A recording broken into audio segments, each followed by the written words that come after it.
Pemerintah Republik Indonesia yang saat ini dipimpin oleh seorang Jenderal Bintang 4, pernah Danjen Kopassus, pernah Pangkostrat, yang katanya tegas keras, ternyata melempem ketika berhadapan dengan ormas. Ini sungguh menyedihkan kalau kita melihat justru Presiden curhat dengan keresahannya, kegelisahannya tentang ormas. Kita melihat memang belakangan ini isu terkait ormas ini semakin menyeruak ke permukaan publik dan menjadi perbincangan publik karena terutama terhadap salah satu ormas di negara ini yang belakangan sangat dominan terlihat di publik dan sangat agresif melakukan pelebaran sayap di seluruh wilayah negara Republik Indonesia. Bahkan ketika tokoh-tokoh orang lokal di daerah tersebut pun menolak, mereka tak peduli, mereka terus melakukan ekspansi pelebaran sayap yang luar biasa. Mengapa mereka berani? Karena justru selama ini terindikasi bahwa Presiden Prabowo Subianto yang Jenderal Bintang 4, mantan Danjen Kopassus, mantan Pangkostrat dengan rekam jejak militer yang sangat luar biasa, diduga justru menjadi Dewan Pembina Ormas GRIP. Nah, GRIP ini terlihat memang belakangan sangat agresif ya. Kita juga menyaksikan bagaimana GRIP di semua daerah sedang membuka organisasinya dan semakin luas, semakin melebar. Bahkan mungkin nanti akan mengalahkan partai-partai yang ada seperti misalnya Partai Solidaritas Indonesia mungkin akan kalah dengan keberadaan GRIP Jaya secara massa dan orang. Perilaku dan apa yang disampaikan oleh Ketua Umum GRIP Hercules yang menyinggung dan berbicara tentang beberapa jenderal purnawirawan saat ini membuat banyak purnawirawan di bawah yang agak gusar gerah. Dan kalau kita melihat tayangan-tayangan video kecaman dari purnawirawan TNI di lapangan, terutama dari purnawirawan yang memang selama ini menjadi prajurit dan pangkatnya tidak mereka geram ketika jenderal-jenderal purnawirawan TNI menjadi korban ocehan dari saudara Hercules. Saya tidak ingin membahas soal ormasnya, tapi saya ingin membahas tentang pemerintah menangani ormas ini.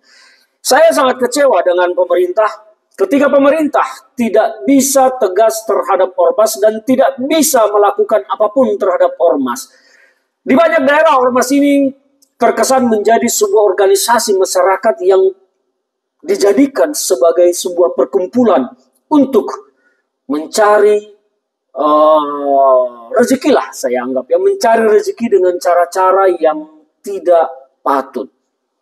Ada juga cara yang patut karena banyak juga ormas ini membuka badan usaha, mereka berbisnis dan itu juga bagus juga. Tetapi ada juga ormas yang menggunakan kekerasan otot dan kekerasan otak untuk mencari rezeki. Nah, ini menjadi kendala bagi saya. Pemerintah selama ini tak berkutik terhadap ormas-ormas yang terkesan liar dan menjadi seperti organisasi preman, menjadi gangster di negara ini. Presiden Prabowo Subianto malah hanya bisa curhat, resah, gelisah terkait ormas, tetapi tidak melakukan apapun. Kita memang mengetahui bahwa Menko Polkam telah membentuk Satgas yang katanya akan menangani ormas ini. Sejauh mana mereka akan tangannya masuk terhadap ormas-ormas? Apakah mereka akan menangkapi bajing loncat di pinggir jalan, parkir liar, atau ormas-ormas yang hanya mainannya di kampung-kampung, tapi tidak berani menjamah organisasi ormas besar yang malah terindikasi sudah premanisme? Salah satu tolak ukur bagi organisasi masyarakat itu telah menjadi premanisme adalah masyarakat takut dengan keberadaan mereka. Kalau kita mau bicara ormas, ormas ini kan organisasi masyarakat di mana masyarakat mengorganisir dirinya. Harusnya masyarakat tidak boleh takut dengan keberadaan ormas kalau ormasnya berjalan dengan benar. Tapi mengapa sekarang masyarakat justru menjadi ketakutan terhadap ormas? Karena ormasnya sudah tidak benar.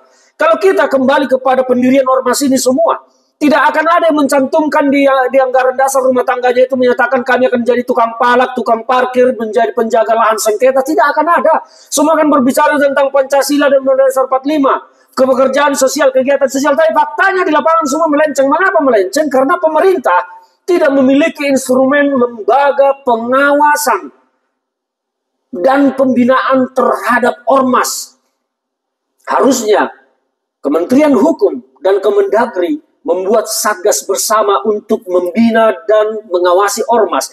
Ketika ada ormas yang sudah menyimpang dari ADART-nya, harusnya diperingati, ditegur, diperingati, dibekukan, dibubarkan. Tingkatan sanksinya. Kalau sudah melakukan kejahatan, pidanakan. Harusnya seperti itu. Tapi sekarang pemerintah tidak punya instrumen yang melakukan pengawasan dan pembinaan terhadap ormas. Kesbangpol saya tidak mengerti apa kerjanya. Jadi kalau seorang presiden pun yang tentara, yang jenderal mengeluh dan resah dengan ormas, bagaimana dengan kami rakyat di bawah ini, Bapak? Kemana lagi kami akan mengadu? Kalau Bapak sendiri cuma bisa resah dan gelisah dengan ormas, kami rakyat di bawah ini mau kemana mengadu, Pak? Kalau Bapak sudah menunjukkan kelemahan Bapak, kami ini mau kemana?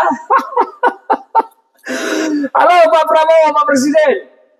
Harusnya Bapak memerintahkan Kapolri dan Panglima TNI sikat semua ormas. Sekarang saatnya melakukan pembinaan secara menyeluruh ke ormas. Jangan sampai ini menjadi organisasi geng gangster ke depan semua.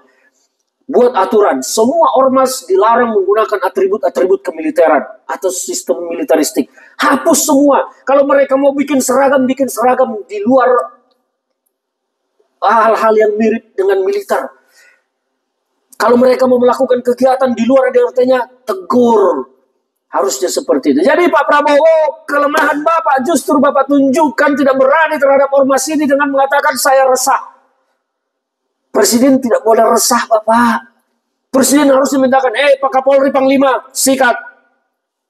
Jangan malah penonton unggah meme kritik terhadap kemesraan Prabowo Jokowi yang ditangkap. Itu ormas-ormas ditangkap karena rakyat sudah resah. Rakyat takut di bawah ini. Rakyat terintimidasi oleh ormas. Kapan mau ditindak? Pak Prabowo, kapan ini mau ditindak? Atau Bapak akan hanya resah terus dan hanya main catur dengan Raffi Ahmad? Aduh, ampun dah Bapak.